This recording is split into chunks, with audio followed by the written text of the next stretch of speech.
Here, George. Take a little more of this. Come on, George.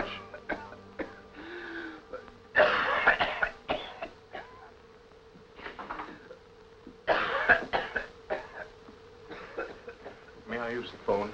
Right ahead. How is George? Worse. I'm calling the doctor again. I'm afraid. I heard you call the doctor before.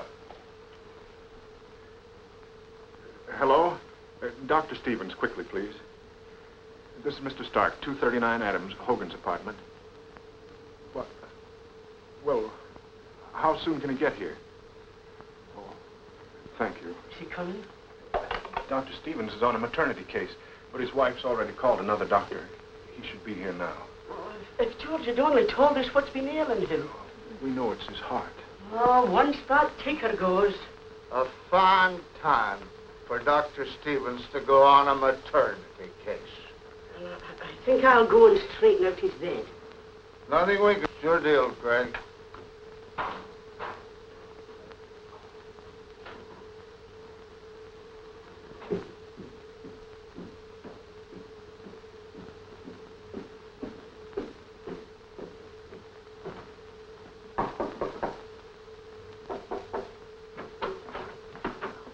Good evening.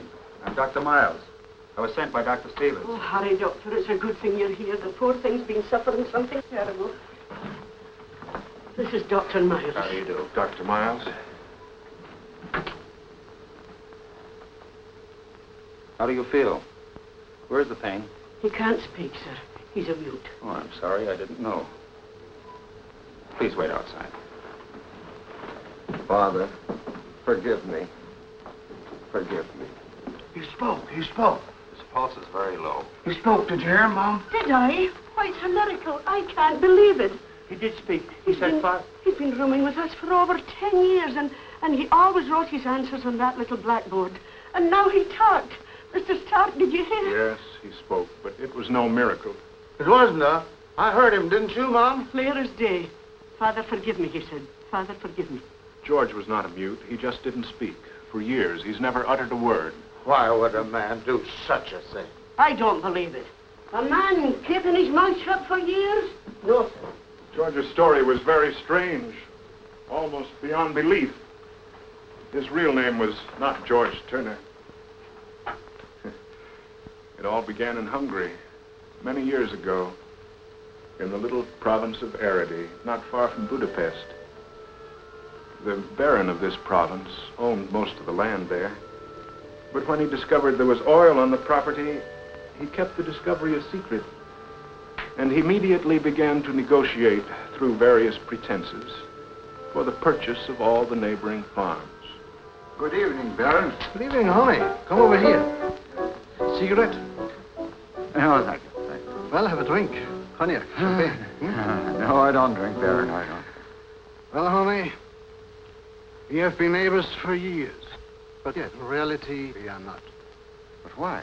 This land of yours, honey. Those acres which you rented to these people.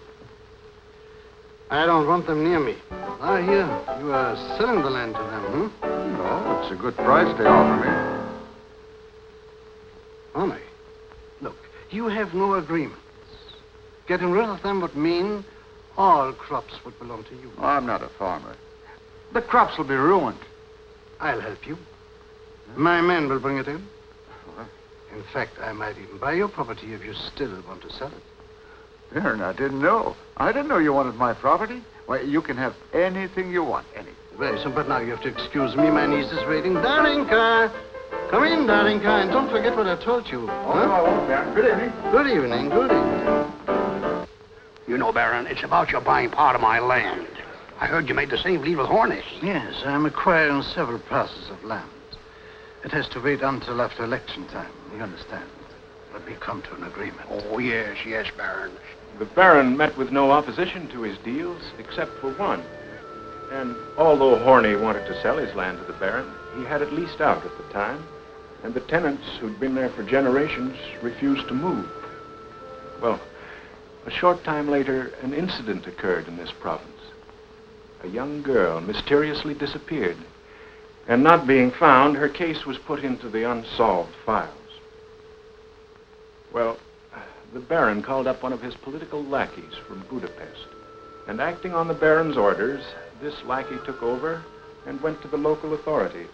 Sir? State Attorney Stark? No. Mr. Stark isn't here just now. I'm his assistant. What can I do for you? How do you do? I'm Kulaman Balog, Special Investigator of Budapest. Here are my credentials. Pleased to meet you. My name is Erno Miller. But our office has already made a report of the missing Anna Tamashi. That's exactly why I am here. You see, my very good friend Baron Araday has taken a personal interest in the question of why you gentlemen have been unable to find the murderer of this girl. You see, she happened to have been a maid for one of the Baron's neighbors. Murderer?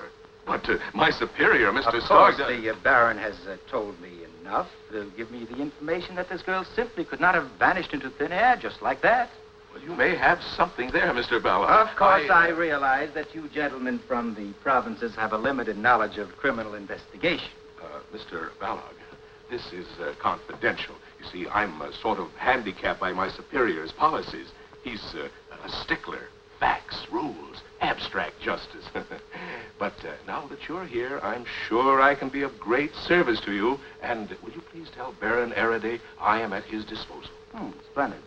We hope to call on your services. Now, I shall get a room at the inn. I want you to prepare an office for me. And please tell Mr. Stark that I have taken entire charge of the investigation. Balog's first orders were to arrest Horney's tenants. I want you to sign this confession right now. But, sir, there is nothing I could possibly confess. I haven't done a thing, not a thing. None of you has anything to confess. You all lie right into my face. You killed Anna Tamashi. Put them in chains, lock them up. But listen, just another word. Listen. Order. No one is allowed... At last, the trial against the tenants began. This case was brought to the attention of a brilliant lawyer and humanitarian who offered to defend the accused. This is the press, Mr. Nemesh. Yes. All right, Mrs. Schwartz. Sneak in. But you must leave as soon as the judges come in.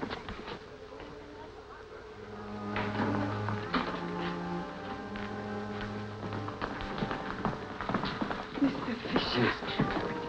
Mrs. Schwartz, don't worry. Be all right.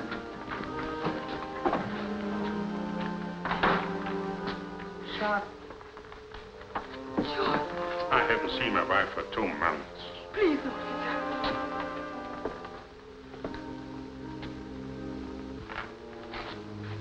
officer. Papa. Samuel. My boy. Now you must go. Everybody rise.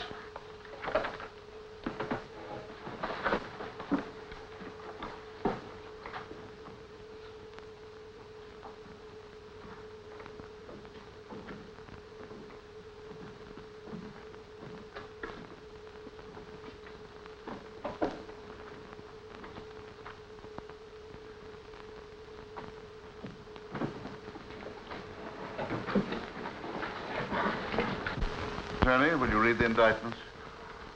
Members of the Royal Court, on August 3rd, 14-year-old Anna Tamashi disappeared mysteriously. She was last seen when she called at Joseph Schwartz' barn. Mr. Koloman Balog, assigned to this case as special investigator, discovered that the missing girl was present during a violent argument between Farmer Schwartz and his landlord, Mr. Horney. The argument between these two men climaxed with Schwartz's attempt upon the life of Mr. Horney.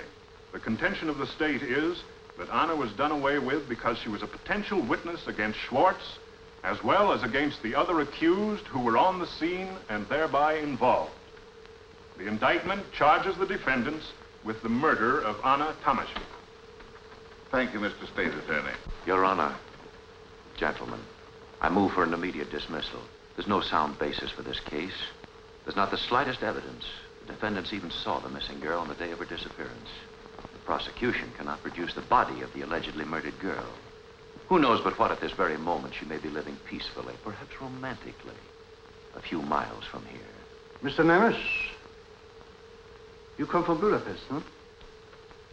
Yes, why? One can easily see that you live in the sophisticated atmosphere of a big city and do not know the pure nature of a country girl. Baron Araday, I'm sure no one will dispute the fact that you are an authority on virtue. Order, gentlemen. Will the court please call the witnesses? Gustav Horney. Gustav Horney, 51, landowner. Mr. Horney, tell us what happened on the evening you called at Mr. Schwartz's house. Well, you see, my wife, she didn't want me to lease our land out any longer, and so Mr. Horney. How long has Schwartz been on your land?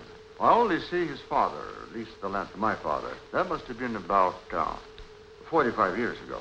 Mr. Horney, tell us what happened the evening you called at Mr. Schwartz's house. Well, you see, my wife, she told me to go and see Schwartz and tell him about our decision. And later, she talked to the other tenants. Well, Schwartz isn't very easy to handle, you know. But I went just the same.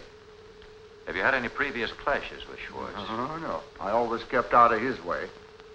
Well, that night I found Schwartz in his barn. When I told him he had to leave, he went for my throat. He almost killed me. That is not true! It is. Why, he was choking me. He almost killed me. You told me to pack and leave at the end of the month, just before harvest. I have to take care of my family during the winter. Quiet. Schwartz was provoked, Your Honor, understandably so. But where is the proof that he wanted to kill Horney? I picked up a pitchfork, and he said, "I see you dead before I leave this land." Why, my wife would be a widow if it wasn't for poor Anna. Why? She just came in then. That's why. He happened to look up, and that gave me a chance to dodge and run out the barn. I ran for my way. As I whipped up my horses, I heard a scream from the barn. When I finally got home, all in cold sweat and all a tremble, I told my wife that Schwartz almost killed me and that Anna had seen it. She said, "Anna is your witness. When she gets home, take her to the police with you." What happened then? Well, Anna didn't get home. So we began to worry. Then we put two and two together. And then we began to suspect what actually happened to poor Anna. Your Honor, the defense insists the missing girl never came to the barn. Is there anything else you can tell us about this case? Well, that's all, Your Honor. You may go. Thank you. If I may, Mr. State Attorney. Certainly. It's quite clear, Your Honor, that a meeting of the defendants took place in the home of Schwartz, where it was decided to use violence on the landlord so they could stay on the land. Gathering was quite harmless, Your Honor. The question remains, was Anna Tamashi really present at the scene? Can there be any doubt? The testimony of the landlord can hardly be considered reliable when he had such a stake in getting rid of his tenants. Call your next witness. Mrs. Juliana Horney. Good morning. Good morning.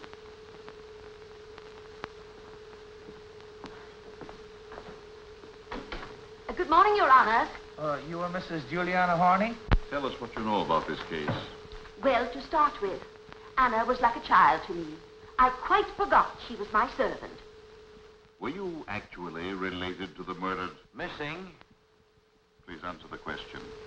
My father, God rest his soul, married Anna's grandmother. God rest her soul. But apart from any blood bonds, Anna was like a daughter to me. And now she's gone. Murdered, that's what she was. How do you know that? It's as sure as night follows day. I sent Anna to Eckelmeyer's to get some paint. I keep my house neat as a pin. Now, when did Anna leave the house to get the paint? At 7 o'clock, right after supper. She wouldn't even wait for the dumplings.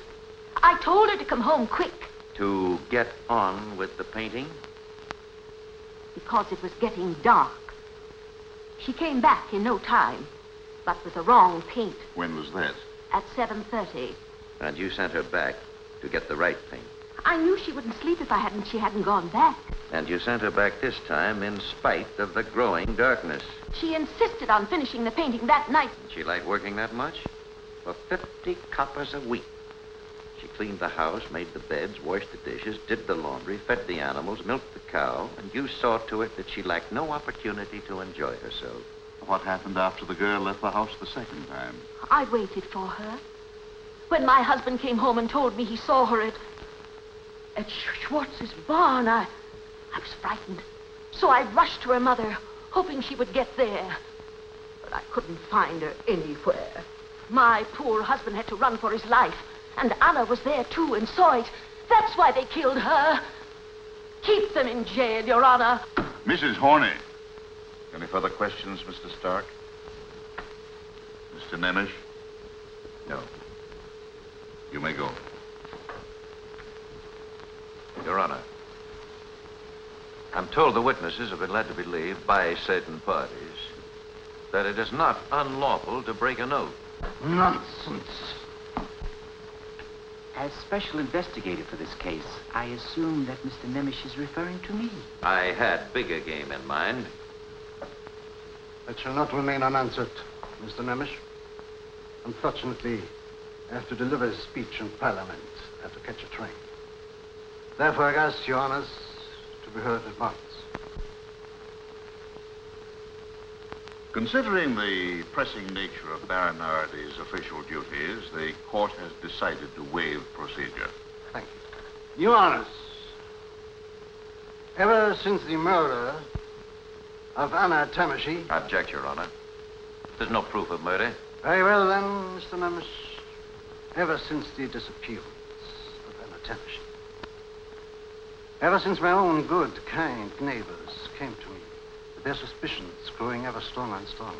Ever since this tragic, shattered ghost that was once Anna's happy mother came to me and begged me with tears in eyes for justice. And then, my good friend, the special investigator, presented to me fact after fact of damning evidence. Then I knew, beyond any possible shadow of doubt, that here was the most dreadful murder ever committed in cold blood. Baron, have you any material evidence to offer concerning this case? Nothing beyond the conclusive findings of the special investigator. Any further questions? What for? Your Honor, this witness has no real evidence to offer. Thank you, Your Honor. Call your next witness. Will Your Honor call witness Andreas Molnar? Molnar, move your hat.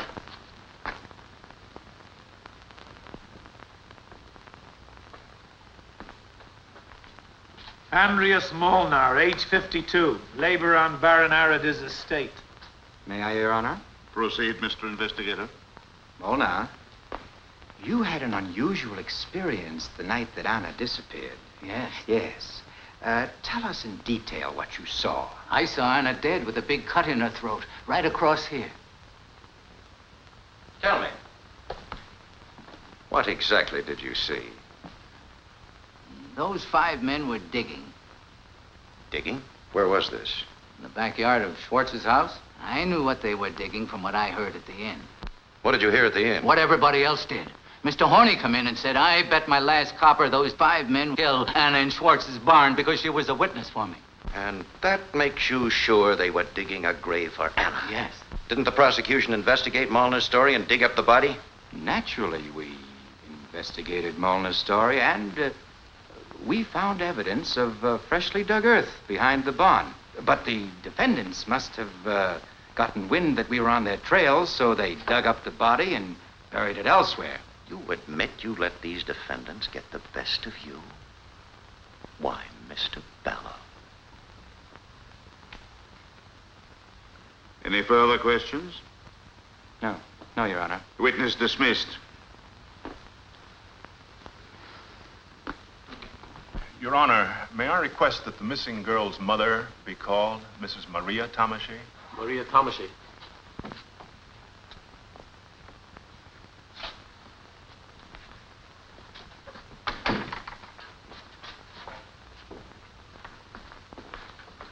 Maria Tamashi, widowed.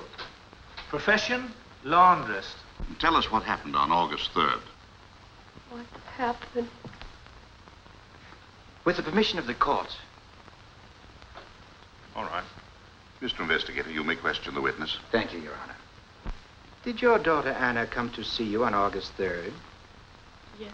Mrs. Tamashi, did you ask your daughter Anna to go to the Schwartzes? Gentlemen, I object to the way these leading questions are put to the witness. In view of the state of mind and emotions of the mother, I am forced...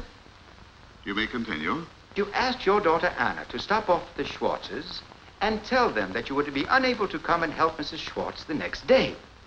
Yes. And your daughter was 14 when she disappeared? Yes. 14. How old was she when you first sent her out to work? 11. You mean to say your daughter was only 11 years old when she first started to work? I worked when I was 8. Did she ever complain that Mrs. Horney had treated her badly? Mrs. Horney has clearly stated her relationship with the missing girl. You've heard Mrs. Horney state that she considered the missing girl as her daughter. When did you first learn that your daughter had disappeared? I don't know. Mrs. Tamashi, what did you tell me you knew happened to your daughter? Anna was killed. How do you happen to know that? I saw it. You mean to say you were present when your daughter was killed? She had her head cut off. I saw it in my dream. Gentlemen, for the record and for your particular attention, please note that this witness has just testified under oath that she saw her daughter killed in a dream. Any further questions? No. No questions. Mrs. Tamashi, that is all. Doctor, will you help the witness, please?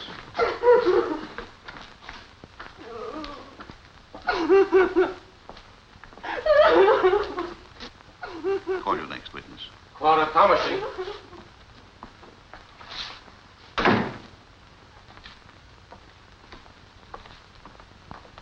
Clara Tamashi, age 17, domestic servant. Calm yourself, my child. When and where did you see your sister last, Clara? It was in my mother's house. I went to see her because she was sick. What was Anna wearing? Her dress, What dress? the only one she had. What did you talk about? She told me that Mother said for her to stop off at Schwartz to say she couldn't go to work the next day because she was sick. What time was it when your sister left? About 7:30 in the evening. Did she have anything else to say to you? She told me she was going to buy a new dress for Sunday and asked me to meet her in front of the inn. She wanted me to help her pick it out.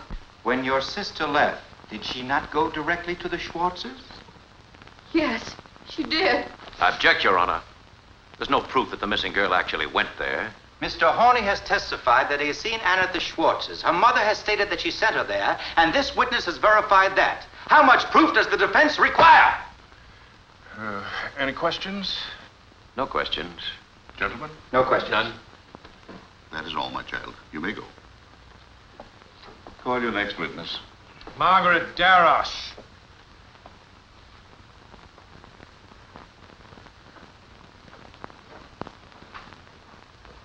Margaret Darosh, age 17. You are the daughter of Dr. Darosh? Yes, Your Honor. Miss Darosh, you do not live far from the Schwartzes. Not far. Tell us what you particularly noticed on the evening of August 3rd. I was about to close the shutters of my room when I heard a distant scream And where did that scream come from? from the direction of Schwartz's barn.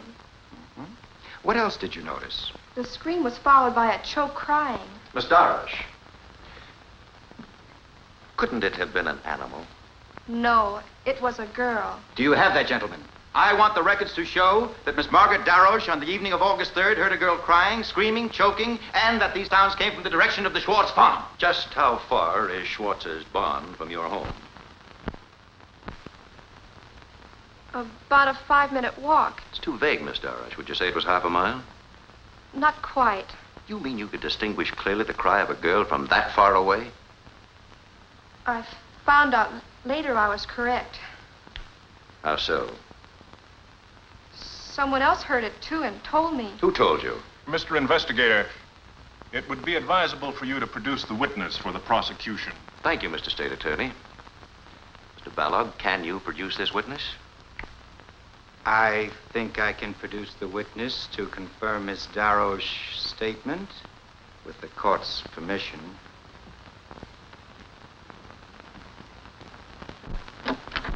Is young Samuel Schwartz out here? Me?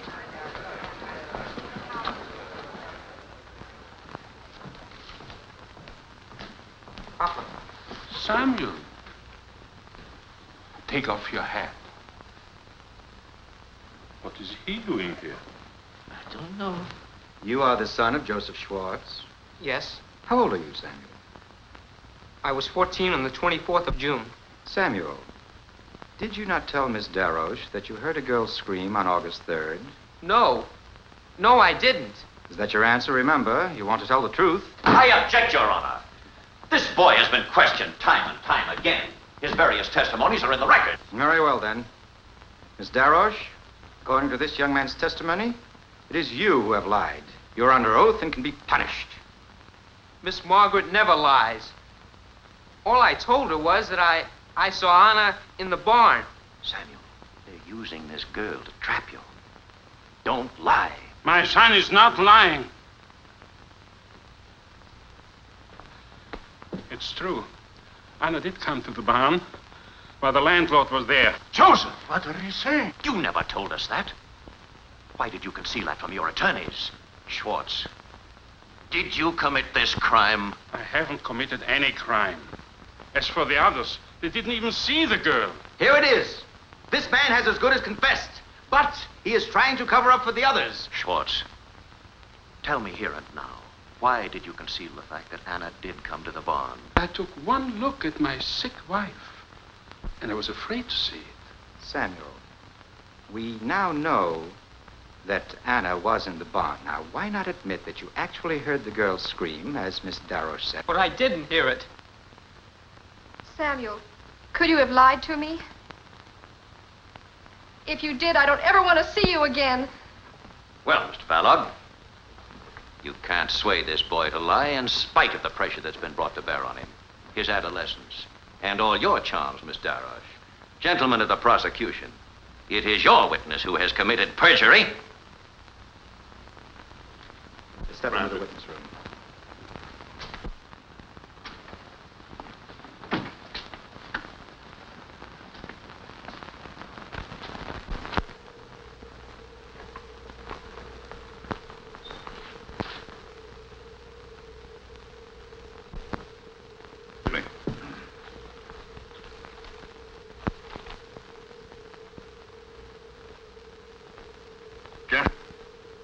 This police sergeant reports the finding of a female corpse in the river, which may well have some connection with this case.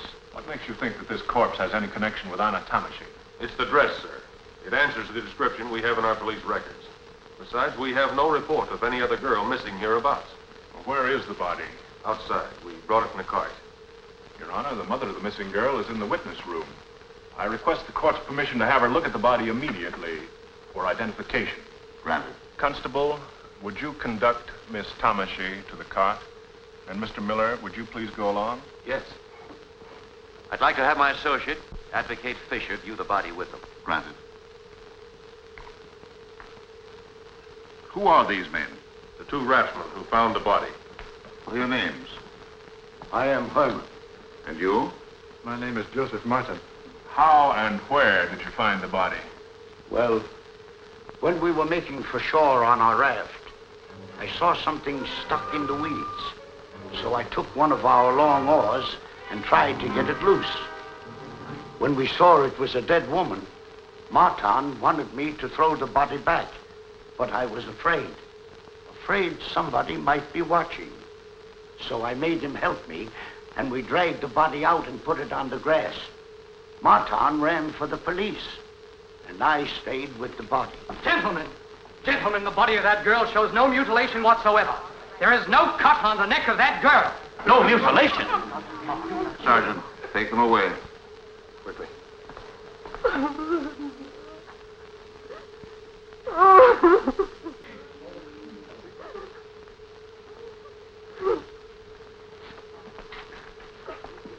Mrs. Tamashie, was that your daughter? Yes. My poor Anna, my child. Is there dress? Is there dress? Your Honor, the mother has positively identified the body as that of her missing daughter, Anna. It's been put on record that the murdered girl was killed with a cut across the throat. Precisely. Therefore, gentlemen, this cannot possibly be the corpse of the girl we are looking for.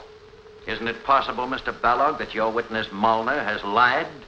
Your Honor, this mother's positive identification speaks for itself. Your Honor, Mrs. Tamashie is obviously demented. My superior, Mr. Sark, has formed his own conclusion. But the state could not accept her identification as positive. She's not of sound mind. This whole procedure must be stricken from the record. The body has been identified by a mother, and the dress... It's generally known that Mrs. Tamashie has accepted the sight and presence of any girl as that of her own daughter. It's understandable what she would have said when she saw the body of a girl clad in a dress like the one her murdered daughter wore. Gentlemen of the prosecution, is this another maneuver of yours to further persecute these innocent men? I move that we recess immediately. The investigation will discredit Your any Honor, and all... the charge of murder against these defendants has collapsed like a pricked balloon. I move that we absolve these men of the charges as they appear in the indictment. Surely more concrete evidence, more positive assurance to satisfy our courts are in order. Excuse me, gentlemen.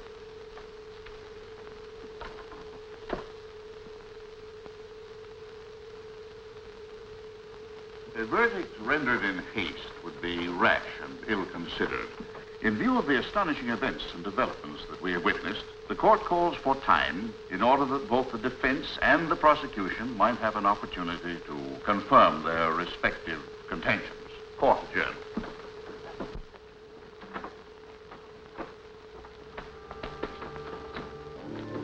I, as state's attorney, join my sympathies and convictions with Nemish and the defense. Your Honors, members of the Royal Court, as this trial resumes, I find it necessary to tender my resignation with profound regret and with a most vigorous protest against what has become a travesty of justice. You may be sure of one thing. I will use all of my influence to prevent any further use of your service in public office. Baron Araday, I knew that you would say just that. I realize that my resignation will be wholeheartedly welcomed by him and his party. However, let me hasten to add, were it not for the legal impossibilities which bar me, I would be seated at that table with the defense. Mr. Stark, this is very irregular. Your resignation will have to be reported to the Ministry of Justice. Mr. Miller, will you assume the duties of the prosecution? Yes, thank you, Your Honor. Mr. Stark, you have my deepest respect. God be with you. Good luck, Mr. Nemish.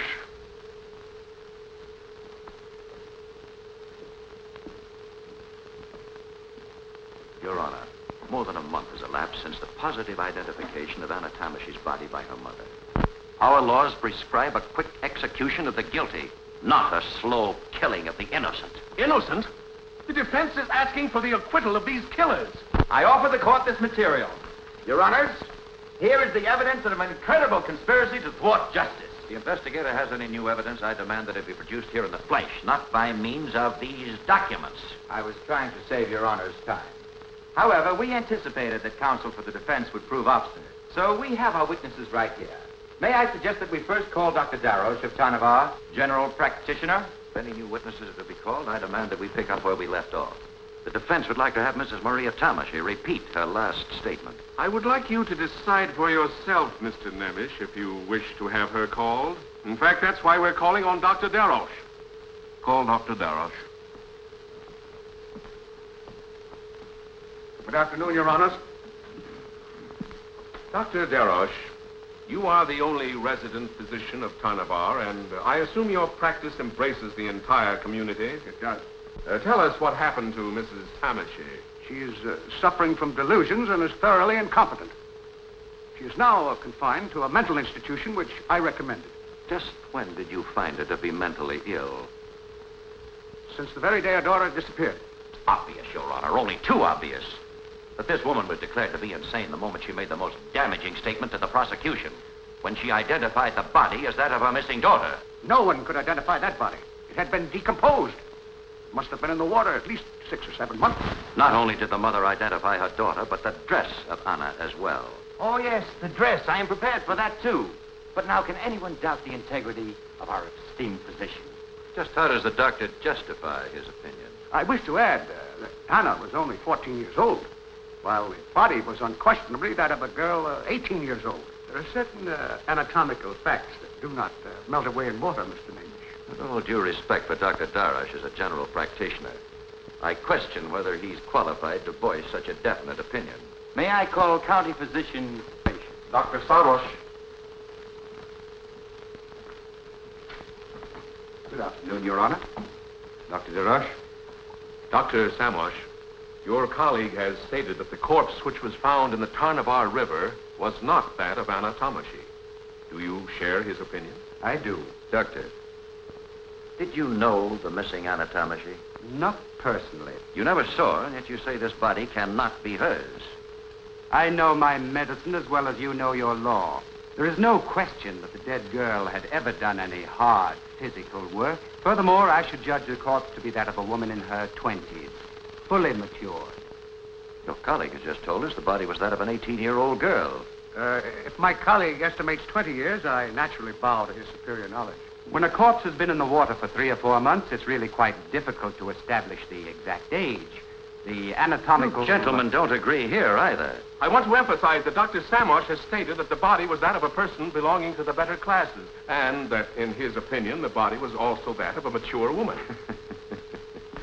Pick the best from each witness and discard the contradictions. A very convenient method, Mr. Prosecutor. We can discount small differences.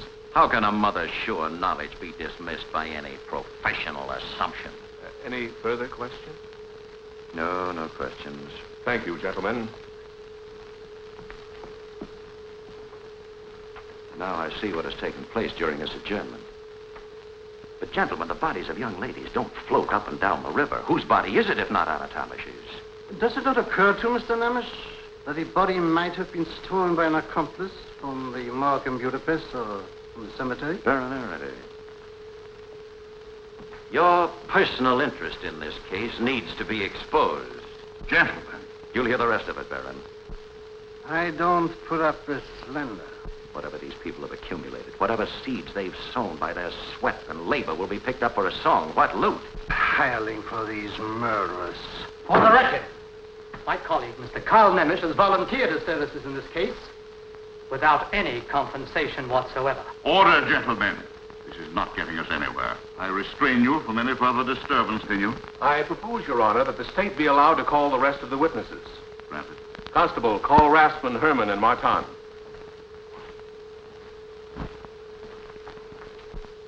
What is the charge against these men? Accomplices in the crime. They, too. Will you please tell the court the events that led up to your arrest? I confess to the investigator. You want your confession to be read? Yes.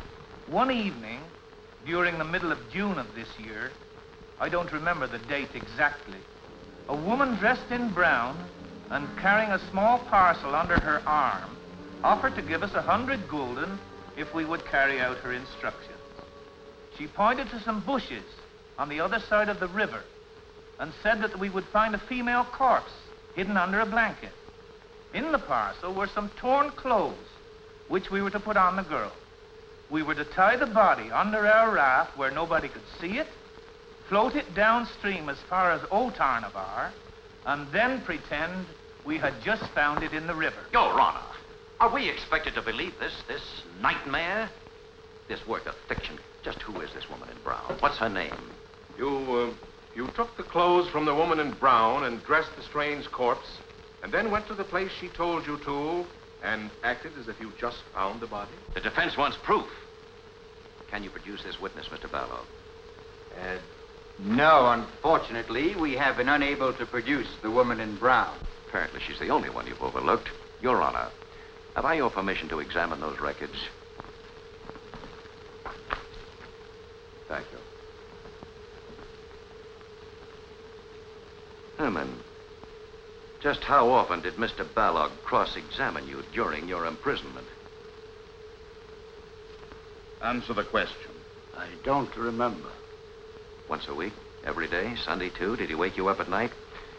To drag these lines out of you, he... I protest against this continuous attack on an official carrying out his duty. Baron Araday, please. Has the counsel for the defense any proof that these confessions were obtained from the witnesses by force? Unfortunately, no, Your Honor. Until this woman can be produced here in court, I demand in the interest of justice that this case be adjourned. I cannot favor any further loss of time in this trial. Will the investigator use every means in his power to bring this woman into court? Certainly, Your Honor. The court will proceed with the evidence. Any further questions? No questions. No questions. Take them away.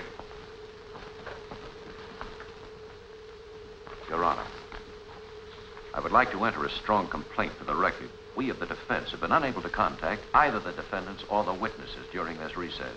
We haven't even been able to reach young Samuel Schwartz, who's been placed in the care of the state. Is it the practice of the prosecution to hold witnesses incommunicado? Very well, Mr. Nemish. Young Samuel Schwartz is here now in my office. You wish to call him? I most certainly do. With permission of the court. Please call Samuel Schwartz. Mr. Ballard, could you explain why you kept this boy? We had good reason to keep him in the care of the state. You see, one never knows what might happen to this boy. He could have been intimidated.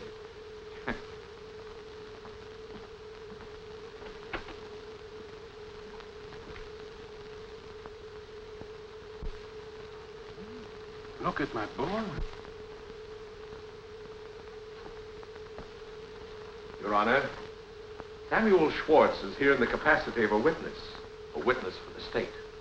The court must warn Samuel that the law cannot force him to testify against his father. Oh, there's no need for that, Your Honor. You have before you his sworn statement, which the prosecution would like to have read. Mr. Investigator, will you read this statement, please? This is the sworn statement of Samuel Schwartz as given to me, and I quote, "On the evening of August 3rd, just before 8 o'clock, I saw Anna Tomashy enter my father's barn. Our landlord, Mr. Horney, and my father had a heated argument. My father ran after him with a pitchfork. I heard Anna's voice saying, 'Schwartz will kill him. Call the police.' Then I heard a commotion. I looked through the keyhole. There was only one lantern lit inside the barn, so I could not distinguish who said, 'She's a witness for the landlord. We will all be in trouble.' I could see another one take this sickle. He cornered Anna and cut her throat, and I saw the blood flow down her neck. She was dead." Son, did you say that? Samuel, you will repeat here now. Papa wasn't there when the girl was killed. That is correct. You testified that your father was outside chasing Mr. Horney while the others committed the murder. Your Honor, I will prepare a motion to remove Schwartz's name from the indictment for murder. However, we will detain him temporarily for complicity in the crime. With the court's permission, I'd like to question the witness. Granted.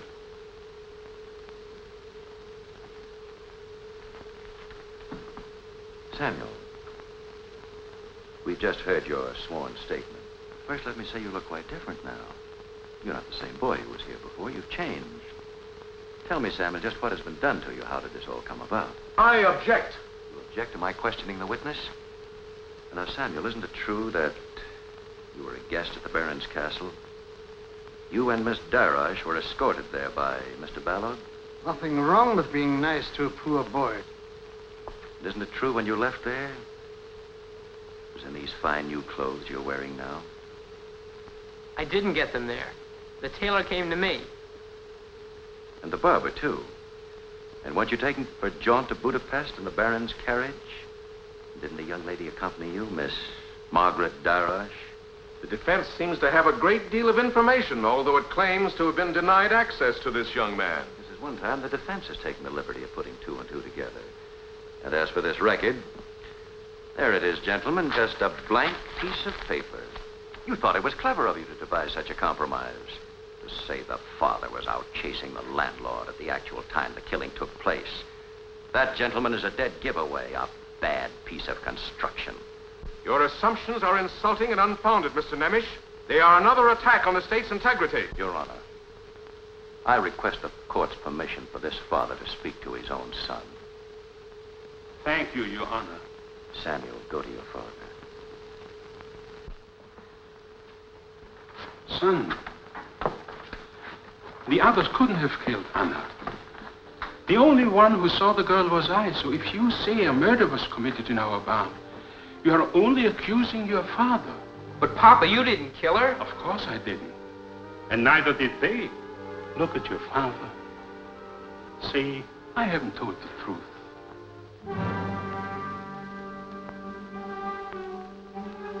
Gone.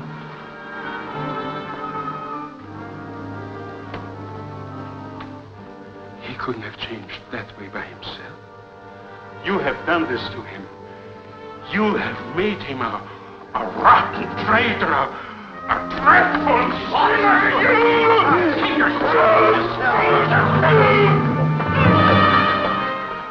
This man is insane.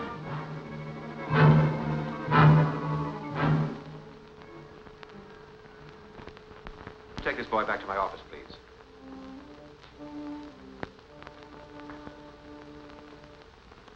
Your Honor, we of the defense could not have anticipated the unprincipled tactics of the prosecution.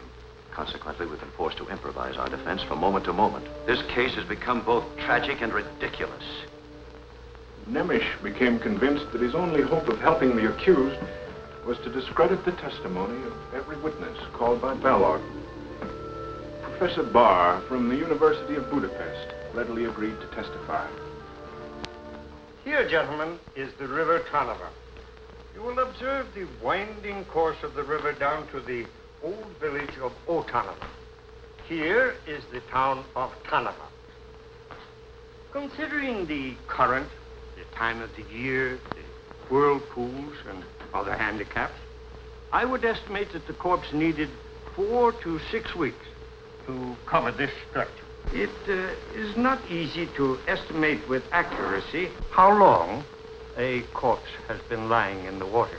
However, I can assert with authority that it could not have been less than 4 weeks, nor more than 6 weeks. Dr. Darosh estimates the body was in the water 6 or 7 months, while Dr. Samosh asserts it was only 3 or 4 months. Dr. Samosh attended my lectures for years, but I cannot guarantee that he absorbed them. As for Dr. Darosh, he is unknown to me. You gentlemen agree with the professor? No, I do not. No. The discrepancy is rather large. Then in your opinion, Professor, these two experts are both mistaken. There is no doubt. You may laugh, gentlemen, but that does not conceal your professional blunders. I am no longer your pupil, Professor, and I am free to laugh at obsolete analyses. Professor Burr, did you estimate the approximate age of the corpse? Around 15. That's ridiculous. This was a fully matured woman. I have known girls to be fully matured at the age of 12. Water does many things, but it does not change people's ages. It will make any skin soft and smooth.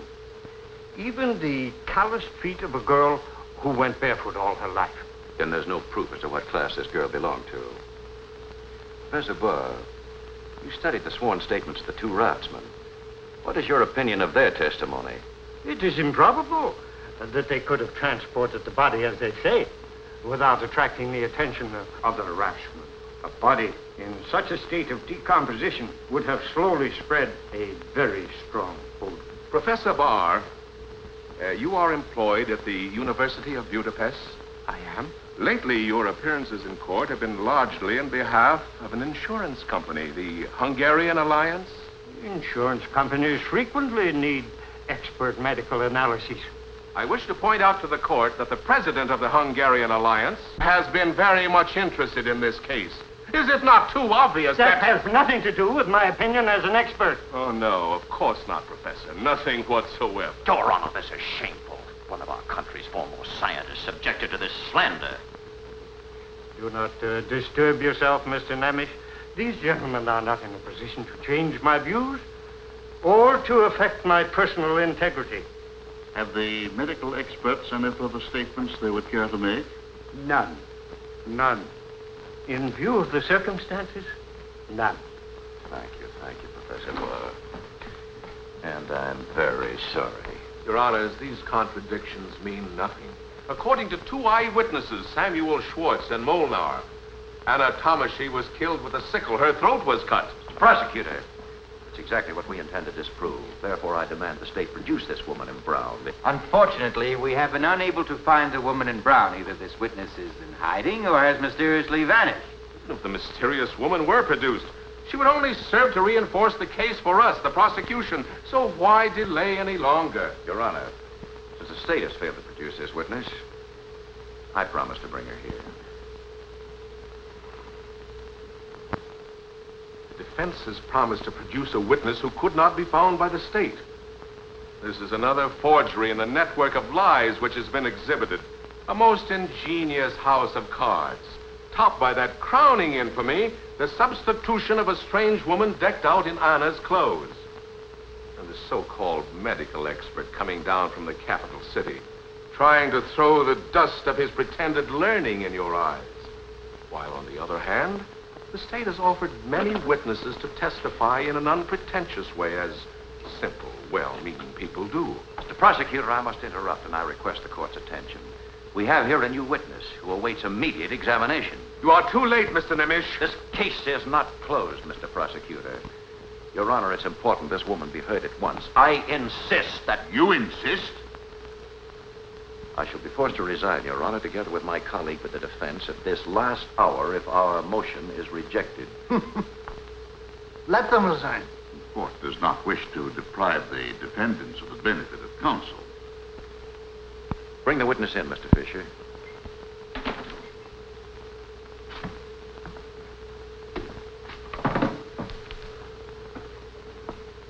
Your name? Irene Tater, Where are you from? Budapest. What connection has this woman with the case? If I were given the chance, I'd bring out my point. I understand from the investigator that this woman has been jailed for drunkenness and disorderly conduct in the last 10 days. But State Attorney Miller has just said that you were jailed on various counts. Is that true? Yes, And where were you imprisoned? right here. Women's section, second floor, cell number 3. What did you learn in prison that might concern this case? There was a woman in the cell next to mine who was being given sedatives to keep her quiet. Her name is Mrs. Ethel Mehaley from a village nearby. How do you associate that person with the case? She kept repeating that she wanted to come to court to testify. Your Honor, this witness knows what she's saying. No decent person could possibly believe a woman of this sort. Mr. Ballack, you've said too much. I demand an immediate apology. My dear colleague, these gentlemen cannot possibly know that this lady happens to be your wife. Mr. Nemish, I demand an explanation. Your Honor, the wife of my associate submitted to this experiment, pretending to be drunk and disorderly. You see, we simply had to get someone inside that prison to find out what was being kept so secret. Your Honor, I demand that Mrs. Ethel Mehaley be produced here at once to testify. This woman wants to be heard and should be heard. Thank you. Will the court please sign this order to produce this witness now? This is all a pack of lies. Madam Fisher, I thank you. Will you please be seated? And in the meantime, Your Honor, I would like to have the state witness, young Samuel Schwartz, recalled. Constable, call him. Samuel Schwartz.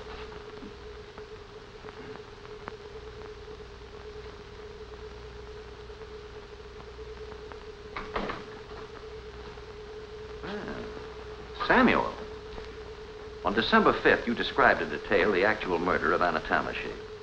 I want to ask you just one question, and I don't want anyone to answer it for you.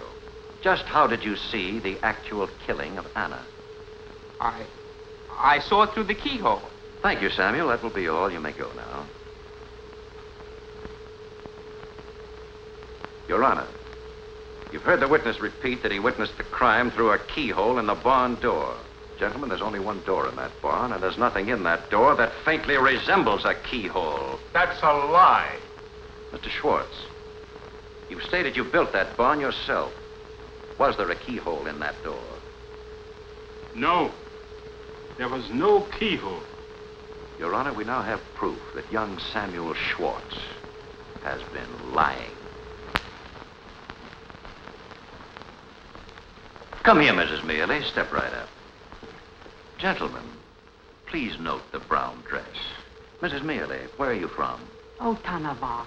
And when were you arrested? On December 8th. What has this to do with the case?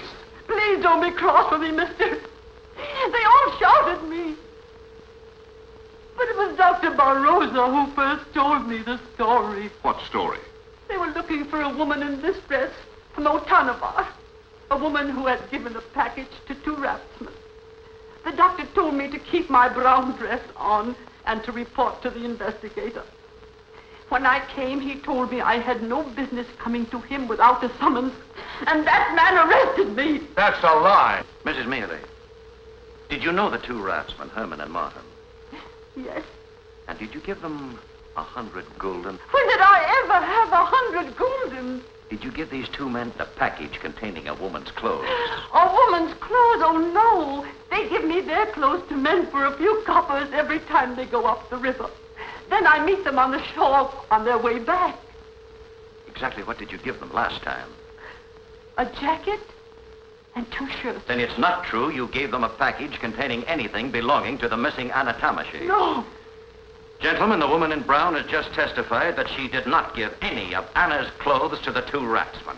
Thank you, Mrs. Mihaly. You are no longer in custody. You are free to go any time you choose. Constable? I shall forgo the pleasure of discrediting your 2 raftsmen and bringing to light the methods used by the state to procure all their testimonies. Let me recall the absurd testimony of the grieving mother, who dreamed she saw her daughter slaughtered by these defendants. That dream, gentlemen, we've discovered was inspired by a gypsy woman to read the cards for this poor woman and make her believe the preposterous story which ignited the entire case against these defendants. And when she testified against you, you took this simple, gullible woman, declared her to be incompetent, insane. My mother isn't crazy. She'll die. It will be my fault, too. Why? Why will it be your fault? I could have saved Anna. I saw her a second time that night. I met her in front of the inn. She came running along the street. She was crying and sobbing. Why was she crying? Why? She did not get the money for the new dress from Mrs. Horney because she got the wrong paint, and Mrs. Horney beat her. Do you remember what time it was? Yes. It was the time we planned to meet. 8 o'clock. 8 o'clock. In the testimony of young Samuel Schwartz, he stated he saw Anna Tamashi murdered in his father's barn at exactly 8 o'clock. This witness states she saw her sister alive and well and in the village at precisely that same hour. Nobody killed her. Anna ran for the river, and I saw her jump over the bridge. Why didn't you call for help? I was always jealous of her. She had that appointment for Sunday. What appointment? I can't tell, but she wanted that dress to look more beautiful. You must tell us, my dear. You must. I can't. Did someone warn you not to tell us? Who warned you not to tell us? It was the investigator. That's not true! Yes, it is. You told me not to say it was His Excellency the Baron. She was going there to take piano lessons. Baron Araday. This trial has become an outrage. Your title does not permit you to... I'll have you off this bench before you know it.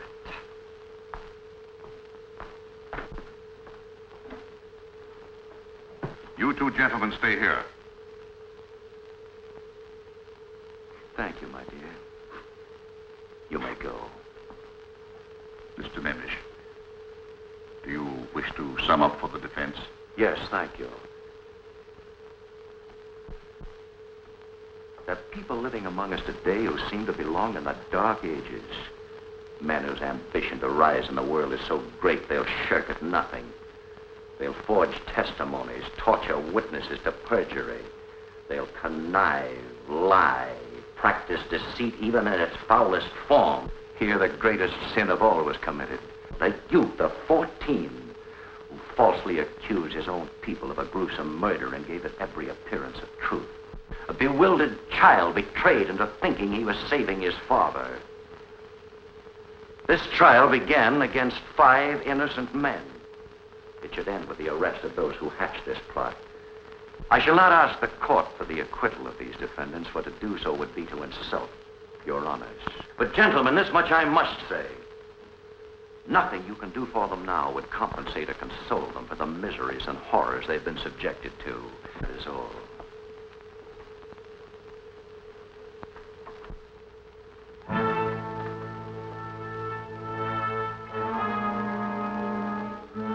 In the name of His Apostolic Majesty, the King of Hungary, this court pronounces the 5 defendants acquitted of all charges. The case against them dismissed. They're free to leave at any time. Court adjourned.